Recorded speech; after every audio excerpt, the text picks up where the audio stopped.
வணக்கம் மக்களே, tea cup channel உங்களை அன்புடன் வரவேற்கிறோம். நிறைய பேர் வந்து இட்லி தோசைக்கு எப்படி மாவாட்டுறீங்கன்னு நிறைய பேர் கமெண்ட் பண்ணீங்க. ஸோ அவங்களுக்காக இந்த வீடியோ. இப்போ இதை வந்து நான் ஆட்ட போகிறதுல மிஷினில் கொடுத்து ஆட்ட போகிறதுனால 4 கிலோ வந்து புழுங்கலரிசியும் 1 கிலோ வந்து பச்சரிசியும் 3/4 கிலோ உளுந்தும் போட்டு 50 கிராம் வந்து வெந்தயமும் போட்டிருக்கேன். அப்போ தான் வந்து இட்லி தோசை மாவு நல்லா புசு புசுன்னு வரும். அதுக்காக ஸோ ஓவரால் இது ஒரு 5 கிலோ, இது ஒரு 5 கிலோ, நாங்கள் 10 கிலோ வந்து அரைக்க போகிறோம். ஸோ அந்த வீடியோ தான் இப்போ நீங்கள் பார்க்குறீங்க.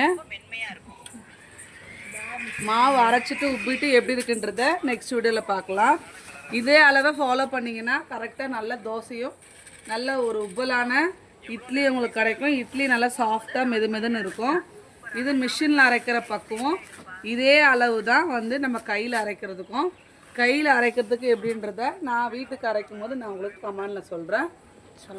அடுத்த நெக்ஸ்ட் வீடியோவில் காட்டுறேன். அது வரலும் வீடியோ பிடிச்சிருந்தா மறக்காமல் லைக் பண்ணுங்கள், ஷேர் பண்ணுங்கள், சப்ஸ்கிரைப் பண்ணுங்கள். அப்போ தான் நான் போடுற வீடியோ உங்களுக்கு உடனுக்குடன் கிடைக்கும். இதே மாதிரி நான் வேறு ஒரு வீடியோ உங்களை பார்க்குறேன். அது வரைக்கும் தேங்க்யூ, பபாய்.